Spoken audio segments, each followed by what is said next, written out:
अस्सलाम वालेकुम दोस्तों, मेरा नाम डॉक्टर अली असगर है और आज की इस वीडियो में हम डिस्कस करने जा रहे हैं पीएमसी की क्लेरिफिकेशन को, जो कि स्टूडेंट के ऑब्जेक्शन के अगेंस्ट में आई है। तो आज की इस वीडियो को हम डिटेल में डिस्कस करने जा रहे हैं, तो इस वीडियो को एंड तक सुनना मत भूलिएगा कि स्टूडेंट के क्या क्या एतराज़ात थे पीएमसी के प्रेसिडेंट से मिलते वक्त और उनके क्या क्या जवाबात दिए गए हैं। आज की इस वीडियो में हम उसको डिस्कस करने जा रहे हैं। तो आज के इस लेक्चर को शुरू करने से पहले आपसे एक बार रिक्वेस्ट करेंगे कि अगर आपने अब तक हमारे इस चैनल को सब्सक्राइब नहीं किया, जो कि सिंध बोर्ड टीचिंग के नाम से है, तो काइंडली आज ही आप हमारे इस चैनल को सब्सक्राइब करें और साथ ही साथ बेल आइकन को लाजमी क्लिक करें ताकि हमारी अपलोड करता तमाम इंपॉर्टेंट वीडियोज़ की नोटिफिकेशन भी आपको रिसीव हो सके। तो आइए हम स्टार्ट करते हैं कि स्टूडेंट की तरफ से क्या क्या एतराज़ात थे और पीएमसी ने उनको किस तरीके से क्लेरिफाई करने की कोशिश की है। तो वीडियो को ज़रूर एंड तक सुनिएगा, क्योंकि हम ना पीएमसी की फेवर में हैं, ना ही हम जो है वो स्टूडेंट के जो ऑब्जेक्शन यहाँ थे, मेरे हिसाब से जो है वो स्टूडेंट को ऑब्जेक्शन जो है वो कुछ और पूछने चाहिए थे, जबकि उन्होंने जो है वो बेबुनियाद कुछ ऑब्जेक्शन जो है वो किए हैं, जिसकी वजह से पीएमसी अपनी किसी भी किस्म की कोई गलती को मानने को तैयार नहीं है। A group of observation made by the Medical Dental Council after deliberation on the meeting held by the PMC president with student delegation. Student delegation मतलब स्टूडेंट का एक ग्रुप जो था, एक स्टूडेंट की नुमाइंदगी करते हुए PMC के प्रेसिडेंट से उन्होंने मुलाकात की। ये मुलाकात कब हुई? A group of student who had taken the MDCAT 2021 examination. उस डेलीगेशन में वो स्टूडेंट शामिल थे जिन्होंने MDCAT 2021 के एग्जामिनेशन दिए। Met with the president of the council on 23rd September 2021। 23rd सितंबर को जो है उन्होंने पीएमसी के प्रेसिडेंट से मुलाकात की at Pakistan medical commission PMC Islamabad में ये मुलाकात हुई। इसमें स्टूडेंट की तरफ से क्या एतराज़ात थे? The student put forward multiple grievance which have been summarise as follow. अब पीएमसी ने अपनी जो रिपोर्ट में उनके जो तमाम एतराज़ात जो थे उसको समराइज करके बताया कि कुछ एतराज़ात ये थे। सबसे पहले जो था, the internet at the centre was not working which resulted in many answer not being recorded and scored. Student के जो पहला एतराज़ था कि भाई बहुत से सेंटर में इंटरनेट सही तरीके से वर्क नहीं कर रहा था, जिसकी वजह से बहुत सारे आंसर जो है वो सही तरीके से रिकॉर्ड नहीं हो सके, जो कि स्टूडेंट के रिजल्ट में शामिल ना हो सके। दूसरा जो स्टूडेंट का एतराज़ था, the system has a technical fault due to which skipped or edited question do not get scored later। Student का जो दूसरा एतराज़ था कि वो जो सिस्टम जो था उसमें टेक्निकल फॉल्ट था, लिहाजा जो क्वेश्चन स्किप कर दिए जाते थे, जो क्वेश्चन स्किप करते थे या उसको बाद में अटेम्प्ट करते थे, वो स्टूडेंट के फाइनल स्कोर में शामिल नहीं किए गए। Questions were out of syllabus, questions भी जो है वो सिलेबस से जो थे वो बाहर थे। तो इन्होंने जो है वो 3 एतराज़ात जो है वो समराइज़ किए कि स्टूडेंट के मेजॉरिटी ये एतराज़ात थे, जिसकी वजह से स्टूडेंट की तरफ से जो डिमांड रखी गई वो ये थी, रीकंडक्ट ऑफ द एमडीकेट दोबारा होना चाहिए, या स्टूडेंट की तरफ से जो डिमांड थी कि भाई रीकंडक्ट अगर ना हो, या lowering of passing marks और additional marks being given to each student। भाई पासिंग मार्क्स जो 65% रखा गया है उस क्राइटेरिया को कम कर दो, 60 कर दो, 55 कर दो, ये था, या एडिशनल मार्क्स जो है वो स्टूडेंट को दिए जाएं। तीसरा, allowing every student to see their paper and recheck physically. और तीसरा जो स्टूडेंट की जो डिमांड थी वो क्या थी कि भाई तमाम स्टूडेंट को जो है वो अपना अपना पेपर जो है वो देखने का मौका दिया जाए फिज़िकली, और वो फिज़िकली उसको क्या कर सकें, रीचेक कर सकें। अब इसके हवाले से ये जो एतराज़ात जो थे स्टूडेंट के और स्टूडेंट की जो डिमांड थी वो पीएमसी की काउंसिल के सामने रखे गए हैं, और पीएमसी ने उन सवालात के, उन एतराज़ात के, उन डिमांड के हवाले से क्या जवाब दिए, हम उसकी बात करेंगे। The council also took note। अब देखें यहाँ इसमें एक और मेंशन है, the detailed briefing of the meeting and the student issues were placed before the council। council के सामने रखे गए। The president in an urgent meeting to discuss the matter। president ने urgent meeting रखी और इसमें ये issues जो है वो डिस्कस किए, और इसमें the council also took note of the messages sent by a large number of students expressing their satisfaction with the exam result and requesting that no reconduct of the exam be considered। अब इन्होंने यहाँ कहा कि उनको बहुत सारे बच्चों के जो है वो मैसेजेस मिले हैं कि वो मुतमईन है एमडीकेट के सिस्टम से और एमडीकेट का एग्जाम जो है वो दोबारा नहीं होना चाहिए। तो इनकी इस बात से मैं एग्री नहीं करता, क्योंकि हमारे पास जो रजिस्टर्ड बच्चों की जो तादाद होती है वो हज़ारों में होती है, और उन हज़ारों में से मुझे अब तक किसी एक बच्चे ने भी, पास होने वाले भी फेल होने वाले, किसी एक बच्चे ने भी नहीं कहा कि वो एग्ज़ाम के सिस्टम से मुतमईन था और जो है वो चाहता है कि एग्ज़ाम जो है वो रिकंडक्ट नहीं होना चाहिए। हाँ, रिकंडक्ट नहीं होना चाहिए, कुछ बच्चे थे जिन्होंने कहा, लेकिन मुतमईन कोई नहीं था। पास होने वाले बच्चे भी मुतमईन नहीं थे और फेल होने वाले तो मुतमईन नहीं होंगे। फिर it was also noted that thousands of student have already pass the exam, और उसमें एक बात भी बताई गई कि हज़ारों बच्चे ऑलरेडी जो हैं वो एग्ज़ाम पास भी कर चुके हैं। A number which is already well in excess of the approximately 20,000 medical and dental college allocated seats available. पूरे पाकिस्तान में प्राइवेट और गवर्नमेंट वगैरह की सीट्स मिला ले जाएँ तो 20,000 के करीब सीट्स बनती हैं, और पासिंग स्टूडेंट की तादाद इन 20,000 से जो है वो काफ़ी ज़्यादा है। तकरीबन 1,40,000 के करीब स्टूडेंट जो है वो टेस्ट दे चुके हैं, और जिसमें पासिंग स्टूडेंट की तादाद जो है वो 20,000 से काफ़ी ज़्यादा है। द एग्जामिनेशन, अब देखें, अब वन बाय वन जवाब जो है वो पीएमसी की तरफ से जो आया है, ये वेबसाइट पे भी पूरी डिटेल मौजूद है।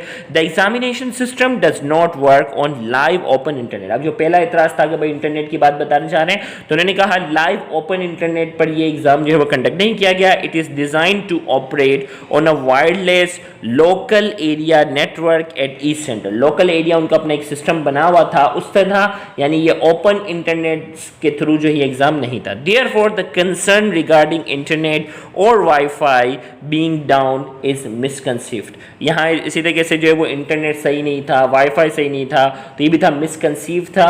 इसके ये इतराज़ जो है वो बेबुनियाद है। पीएमसी ने इसका जवाब दिया।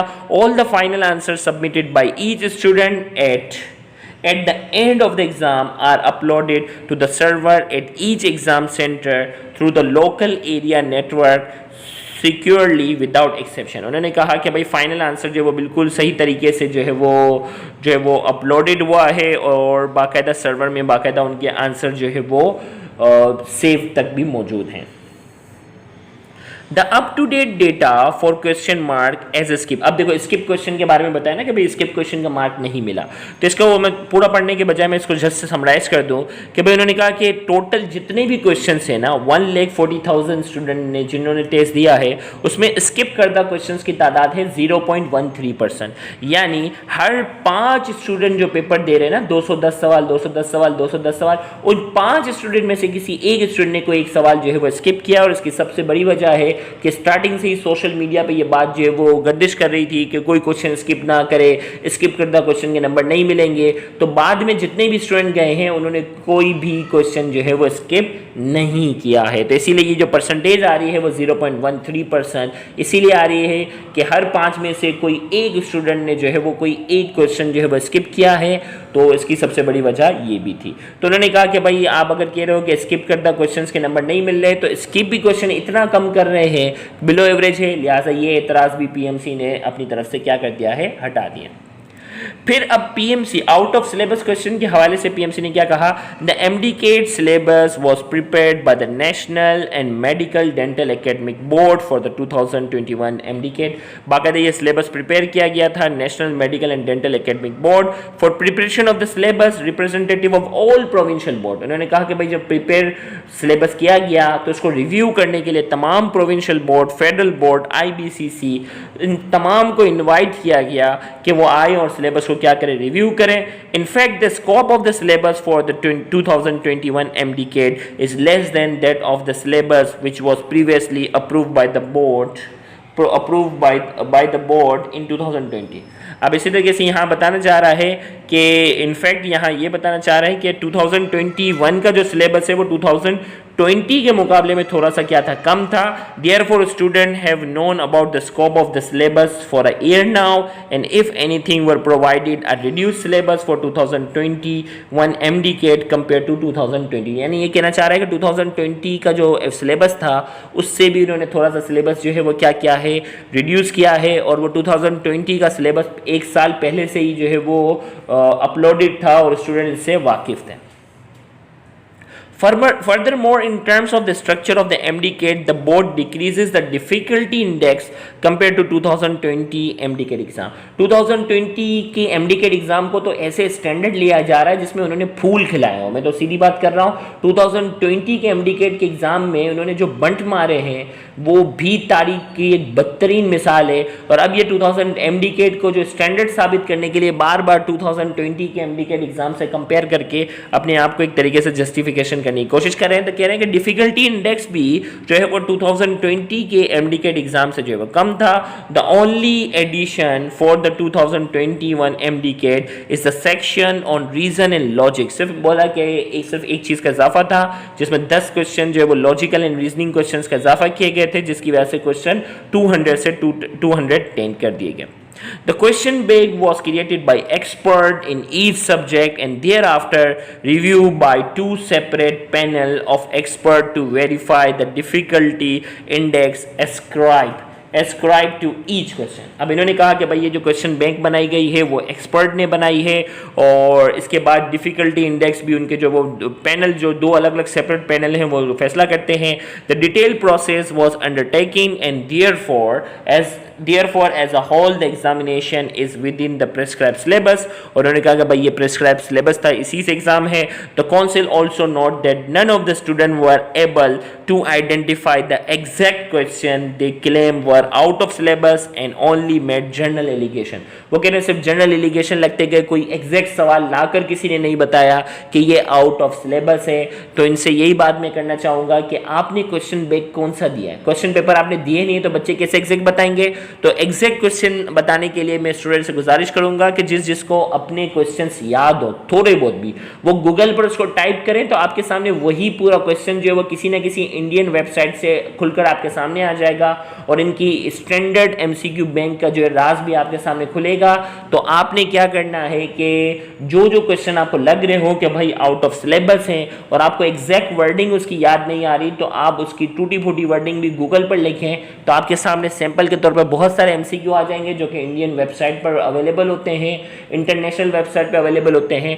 तो आप उनको जो है वो क्या कर सकते हैं, पिकअप कर सकते हैं और ताकि नेक्स्ट ऑब्जेक्शन में आप इनको पॉइंट आउट करके भी बता सकें कि भाई ये फला सवाल जो है वो आउट ऑफ सिलेबस है। तो क्वेश्चन पेपर देंगे नहीं तो ये मासूम बच्चे कैसे रिकॉल करेंगे।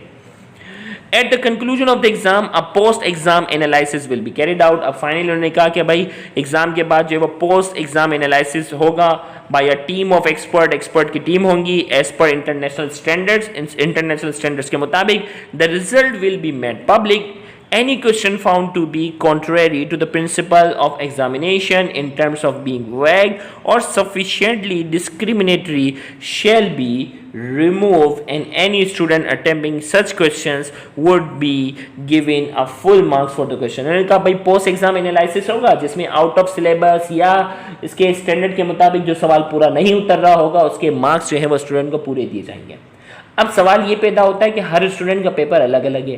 किसी स्टूडेंट के पेपर में जो है वो 20 से 25 सवाल ऐसे थे जो non standard out of syllabus type के ये सवालात थे।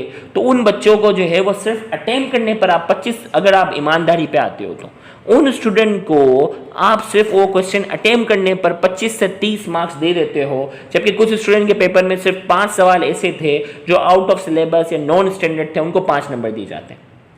तो ये भी जस्टिफिकेशन या ये भी किसी किस्म का जो है वो इंसाफ आप नहीं डिफाइन कर पा रहे हो, क्योंकि किसी स्टूडेंट के अगर पेपर में 30 सवाल आपने आउट ऑफ सिलेबस दिए और अगर उसको 30 नंबर दे दिए जाते हैं तो 30 सवाल के एक्स्ट्रा मार्क्स मिलना कहाँ का इंसाफ है।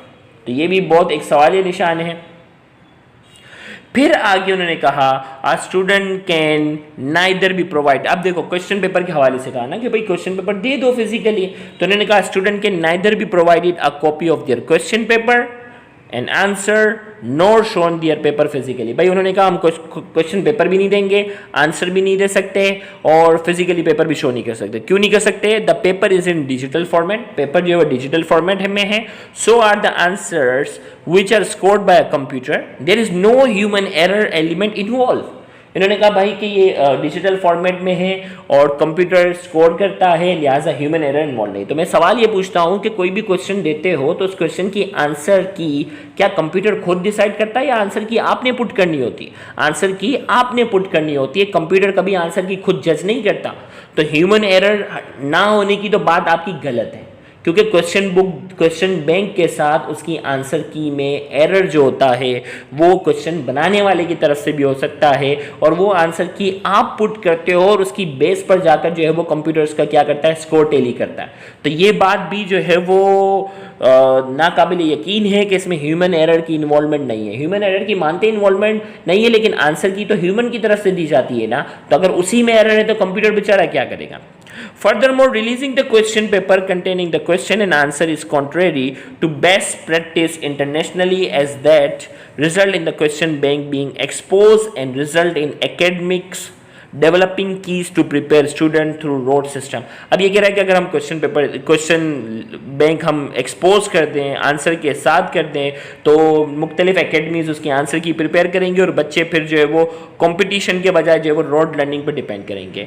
अब question bank is mean to be confidential, question bank जो है वो कॉन्फिडेंशियल होना चाहिए एंड नॉट ओपन, ओपन नहीं होने चाहिए। That it can be use for considerable period of time, ताकि वो एक लंबे टाइम तक ये क्वेश्चन बैंक चलता रहे। अल्लाह माफ़ करे, इतने बेकार नौयत के सवालात हैं, मतलब पता नहीं कितने सालों तक ये चलाने वाले हैं। There are limited number of questions which can be frame to test the grasp of a particular concept. एक मखसूस कॉन्सेप्ट को चेकआउट करने के लिए लिमिटेड क्वेश्चंस होते हैं, लिहाजा उसको जो वो एक्सपोज नहीं कर सकते। इनके मुताबिक constantly making question from the question bank public will result in students having all possible exam questions at one stage to prepare for future exam and lower the quality and competency of future exam। इन्होंने कहा अगर हम question bank leak कर देंगे तो ये सवाल हमारे एक्सपोज हो जाएंगे और फ्यूचर में फिर जो है वो रोड लर्निंग का सिस्टम ज़्यादा बढ़ जाएगा और क्वालिटी जो होगी वो लो हो जाएगी और कंपटीशन भी कम हो जाएगा। Lastly, each student paper and score are encrypted, showing it to a student would require decrypting and will result in a process that will take at least 6 to 8 months। उन्होंने कहा अगर हर स्टूडेंट को अगर हम डिजिटली जो है उनका जो है वो डेटा सेव है, अगर एक एक स्टूडेंट को अगर हम पेपर दिखाना चाहें तो इसमें 6 से 8 महीने लगेंगे। क्यों 6 से 8 महीने लगने की वजह जो बताइए वो क्या है कि 2 लाख से ज़्यादा स्टूडेंट हैं, मेकिंग द एक्सरसाइज अनफिजिबल, ताकि अब एक एक स्टूडेंट 2 लाख स्टूडेंट को उनका पेपर बताना जो है मुश्किल हो जाएगा। Student have to accept the result and integrity of the result. अब इन्होंने सिंपल फाइनली थोप दिया है कि अब आप रिजल्ट को एक्सेप्ट करें और इंटीग्रिटी को यानी इसकी सदाकत को मानना पड़ेगा। Major allegation by student who did not pass cannot be the basis to open an entire exam disclosing the confidential question bank। अब ये कह रहा है कि वो बच्चे जो फेल हो गए हैं सिर्फ उनकी वजह से हम क्वेश्चन बैंक जो है वो डिस्क्लोज कर दें, ये मुनासिब नहीं है। बेटा उनका फ्यूचर आप लोगों ने ज़ाया कर दिया है। आपके क्वेश्चन का मयार इतना घटिया नौयत का था, एक MCQ में 4 ऑप्शन सेम थे, वो भी जो है वो आप लोग जो है वो जिसको डिफेंड नहीं कर पा रहे हो, आपके इन्विजिलेटर तक को पता नहीं है कि इसका क्या करना है, कुछ क्वेश्चन में डबल ऑप्शन सेम आ रहे हैं। तो ये कौन सी एक्सपर्ट की टीम आपने रखी हुई है? बच्चों का फ्यूचर तबाह करके आप कह रहे हो कि वो बच्चे जो फेल हो गए उनकी खातिर हम अपनी क्वेश्चन बैंक को जो है वो डिस्क्लोज नहीं कर सकते। आप किसी की जिंदगी तबाह करते हैं और अब आप कह रहे हैं कि आपकी क्वेश्चन बैंक, क्या मतलब कोई क्या कहें इनके बारे में। The council has been consistently reviewing the issue being raised by student and parents and is concerned that a few important aspect regarding the MDCAT and the potentially fewer student qualifying the year not being taken into account. अब देखो ज़्यादातर student और parents का objection आ रहा है कि इस साल स्टूडेंट ने जो है वो कम पास हुए हैं बनस्बत लास्ट ईयर के, तो इसका जवाब इन्होंने दिया। The national MDCAT and dental academic board for the 2021 recommended passing marks of 65 which was approved by the council। last year the passing marks were 60, last year passing marks 60% थे, इस साल 65 थे। hence a higher threshold for passing this year is more likely to result in a lower number of students qualifying the MDCAT compared to the last year। last year के मुकाबले में student जो है इस बार कम पास हुए, इसकी वजह यह है कि थ्रेशोल्ड इन्होंने पासिंग का जो है वो क्या कर दिया है, बढ़ा दिया है। ये इनकी तरफ से जस्टिफिकेशन आई है। The inclusion of 30% application based question to test cognitive learning and reducing recall question to 70% of the total question in the test by the National Medical and Dental Academic Board for the 2020 MDCAT will have an obvious effect on the final result. अब इन्होंने कहा कि भाई हमने application based question जो है वो 30% कर दिए हैं, इस वजह से भी रिजल्ट बच्चों का बुरा आ रहा है, और रिकॉल क्वेश्चन हमने जो है वो सिंपल 70% कर दिए हैं, इसका भी इफेक्ट है. A high dependency on the road system will not result in high scores seen in the past. The intent of the exam is to determine the competency of a student in terms of having grasp concept rather than just memorize. अब ये कह रहा है कि भाई एक concept आपका जो है वो क्लियर होना चाहिए बानिस्बत जो है वो मेमोराइजेशन के, तो ही MDCAT का स्कोर जो है वो अच्छा हो सकता है. अब बहुत से बच्चे कह रहे थे कि FSC और A लेवल में उनका जो है स्कोर बहुत हाई और एंट्री टेस्ट में अच्छा स्कोर नहीं आया. High marks achieve in FSC A level are not a valid basis for the expectation of similar marks in a competitive medical entry test. वो कह रहे हैं FSC और A लेवल में बहुत अच्छे मार्क्स लेने का मतलब ये नहीं है कि आप कॉम्पिटिटिव मेडिकल एंट्री टेस्ट में भी अच्छे लेंगे. The MDCAT is not a retake of the FSC और A लेवल. बोले कि MDCAT जो है वो A लेवल और FSC का जो है वो रीटेक नहीं है. It is a competitive assessment exam for entry into the extremely competitive medical and dental program. ये extremely competitive exam है, इनका कहना है. The purpose is to select competitively the best suited student for medical and dental program who are capable of coping with rigors of the university program and can graduate as quality medical and dental profession who can provide quality healthcare to the citizen of Pakistan. Therefore, there can be no question of reducing and the quality and competitive benchmark of the entrance exam. इन्होंने कहा कि भाई ये जो है वो highly competitive exam है, इसमें हम जो है वो बेस्ट से बेस्ट स्टूडेंट लेना चाह रहे हैं जो कि क्रिटिकली पेशेंट की ट्रीटमेंट कर सके. A high qualitative exam is analyzed and its quality and veracity in part determined by the percentage of a student qualifying and the number achieving high marks. It is expected that in robust competitive exam, neither the number of a student who pass nor the number of those who obtain mark in high 90 percentile would be very high. This is also the case with other competitive exam even in Pakistan like CSS or ISSB exam. The medical entrance exam should be considered even more competitive than these exams, considering that medical practitioners have to make critical decision about the health and safety of our decision, which is supreme. अब यहाँ ये कह रहा है कि दूसरे competitive exam है उसमें भी पासिंग रेशो जो होता है वो काफ़ी कम होता है, लाइक CSS और ISSB में. इसी तरीके से जो है वो कह रहे हैं कि MDCAT का एग्ज़ाम जो है वो इससे भी ज़्यादा कॉम्पिटिटिव होना चाहिए, क्योंकि एक मेडिकल प्रैक्टिशनर को ज़िंदगी में हेल्थ के हवाले से और ज़्यादा क्रिटिकल डिसीजन लेने होते हैं. स्टूडेंट डेटा रिपीटर, अब रिपीटर की बात आ रही है. Student data repeater claim that they expected better marks than last year. वो कह रहे हैं कि लास्ट ईयर से जो वो बेटर मार्क्स एक्सपेक्ट कर रहे थे. It is factually incorrect assumption that a repeater will improve their result the next year. ये इन्होंने इस बात को भी रद्द कर दिया कि इम्प्रूवर जो होता है, रिपीटर जो होता है वो अच्छे मार्क्स लाता है, ये कोई ज़रूरी नहीं है. Repeater also need to note that under the PMC regulation and MDCAT result is valid for 2 year. MDCAT का जो रिजल्ट है वो 2 साल के लिए वैलिड है. Therefore student who attempted the 2020 MDCAT can rely on their 2020 MDCAT. जिनको लगता है कि उनका 2020 का रिजल्ट अच्छा है वो 2020 की रिजल्ट की बेस पर अप्लाई कर सकता है. After it is equivalent by PMC for applying for admission in 2021 subject to the 2021 admission criteria. It will be a student choice to apply on the basis of their equivalence of 2020 MDCAT result और 2021 MDCAT result. भाई अब student पे depend कर रहा है, जिनको लगता है उनका 2020 का रिजल्ट अच्छा था वो 2020 के रिजल्ट की बेस पर अप्लाई कर सकते हैं, और जिनको लगता है 2021 का रिजल्ट अच्छा है तो वो 2021 के रिजल्ट की बेस पर अप्लाई कर सकते हैं. If they have taken the exam in both year, दोनों साल में अगर एग्जाम दिए हैं तो.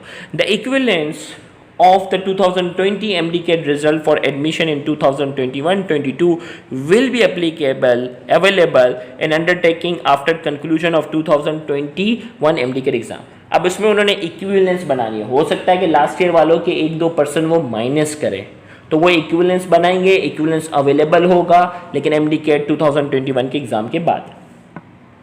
Many students who took the MDCAT for the first time in 2021 have also communicated that they expected much higher marks while they have passed. They did not get the high marks they expected. अब बहुत से बच्चों ने कहा कि भाई वो expect कर रहे थे कि उनके बहुत अच्छे मार्क्स आने चाहिए, इवन वो पास हो गए लेकिन जितना वो एक्सपेक्ट कर रहे थे वो उतना स्कोर नहीं आया. This is a misconceive perception. Student need to understand that if 2020 MDCAT and 2021 MDCAT are compare and index for equivalence, the probability is that a lower score in 2021 MDCAT would be comparable to a much higher score in the 2020 MDCAT. The merit will be determined based on the 2021 MDCAT result and admission criteria. अब बार बार PMC यही कहना चाह रहा है कि 2020 के comparison में 2021 का सिलेबस भी जो है वो रिड्यूस था, लेकिन डिफ़िकल्टी इंडेक्स जो है वो 2020 से भी जो है वो 2021 को क्या कर दिया गया है, कम किया गया.